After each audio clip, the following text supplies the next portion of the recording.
Assalamualaikum. Saya akan ceritakan kembali cerita misteri seram dan juga sejarah. Terima kasih pada yang sudah subscribe dan juga yang hadir. Jika ada kekurangan, saya minta maaf.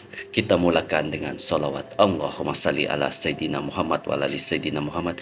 Kama salaita ala Sayyidina Ibrahim wa ala ali Sayyidina Ibrahim. Wa barik ala Sayyidina Muhammad wa ala ali Sayyidina Muhammad. Kama barakta ala Sayyidina Ibrahim wa ala ali Sayyidina Ibrahim fil alamin innaka hamidun majid. Dipanggang dan disalut cecair emas. Janin ini dijadikan azimat supaya pemiliknya beroleh kesenangan.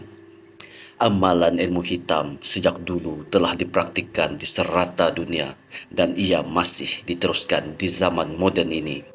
Di Asia Tenggara, salah satu amalan hitam ialah menjadikan janin manusia sebagai azimat untuk kesenangan hidup. Janin itu dipanggang kemudian disalut dengan cecair emas sebelum dijual. Pernah dahulu, aktiviti penjualan azimat janin ini terbongkar apabila seorang lelaki warga Britain ditangkap di sebuah hotel di Bangkok, Thailand. Turut dirampas bersamanya ialah 6 janin manusia yang dalam keadaan kering dan berwarna keemasan. Berdasarkan pada rupa, bentuk dan juga saiz, janin-janin itu dianggarkan berumur di antara 2 hingga 7 bulan. Lelaki itu mengaku menyimpan janin itu di dalam sebuah bagasi untuk diseludup ke Taiwan. Dia membeli janin-janin itu daripada seorang lelaki Thailand pada harga 200,000 Thai baht dan mahu menjual di Taiwan dengan harga sekitar USD 6.300 untuk setiap satu janin. Penjualan janin itu ada kaitan dengan unsur-unsur pemujaan.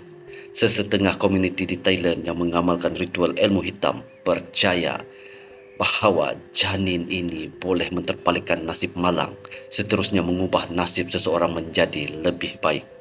Ini termasuk memberi pelindungan daripada sebarang kecelakaan dan membantu tuannya mencapai kejayaan dan memiliki kemewahan di dunia ini. Ritual itu dinamakan sebagai kumantong atau dalam bahasa Thailand bermaksud bayi emas. Ia merujuk kepada roh kanak-kanak yang telah dijadikan azimat ataupun tangkal.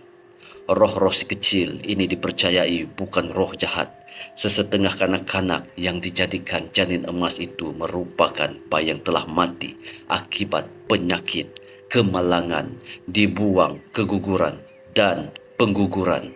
Berdasarkan kepercayaan hukum karma mereka, roh-roh tersebut tidak boleh dilahirkan semula setelah meninggal dunia. Sekiranya kanak-kanak itu tidak menerima karma baik atau dilahirkan semula dengan cara baik, satu perkara buruk akan berlaku ke atas roh-roh tersebut. Perkara buruk yang dimaksudkan itu ialah roh-roh itu akan terus merayau dan juga berkeliaran, berasa tidak tentram. Bagi membantu roh bayi mendapatkan kelahiran semula, satu-satunya cara ialah melakukan upacara kumantong.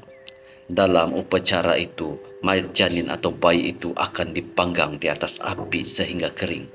Dan sebagai menghormati mayat, proses memanggang perlu dilakukan di kawasan tanah perkuburan secara tertib. Setelah selesai proses memanggang, janin itu akan dicat dengan yalak. Ialah sejenis cecair berwarna keemasan. Kemudian janin itu akan dibalut ke dalam daun emas atau dalam bahasa Thailand disebut sebagai wiwat kumchumnan. Ketua pengamal akan sentiasa memberikan kata-kata peringatan, amaran, semangat kepada roh janin selama proses memanggang. Dan juga mengecat dilakukan antara pesanan mengharapkan agar roh janin berbuat baik, melindungi pemiliknya dan menjaga mereka daripada sebarang bahaya. Tapi ada syarat, yaitu pemilik janin ini perlu mempunyai niat yang baik. Sekiranya tuan kepada tangkal tersebut berniat jahat ataupun menyalahgunakannya, maka pemilik dan roh janin akan menerima karma buruk atas perbuatan mereka. Justru bagi mengelakkan perkara tidak diingini ini berlaku, pemilik harus berhikmat sebagai seorang ibu ataupun bapa yang baik kepada janin-janin berkenaan dan menjaga bayi emas ini dengan baik seolah-olah seperti memelihara anak sendiri. Tapi sekiranya tuannya yang membeli janin itu tidak menjaga dengan baik, kuasa kumantong dikatakan akan hilang dengan sendirinya seiring dengan peredaran zaman dan penguatkuasaan undang-undang. Kebanyakan pengamal sudah tidak menggunakan janin manusia lagi untuk dijadikan kumantong. Kini ritual itu digantikan dengan anak patung kecil yang menyerupai manusia. Daripada Abu Hurairah, Rasulullah SAW bersabda bermaksud, jauhilah 7 jenis dosa besar yang membinasakan.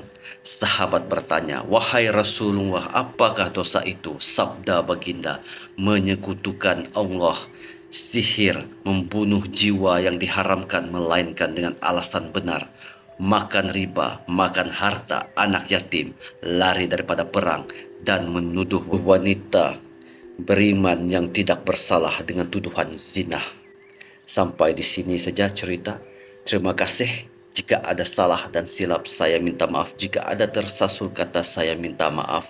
Assalamualaikum warahmatullahi taala wabarakatuh. Terima kasih.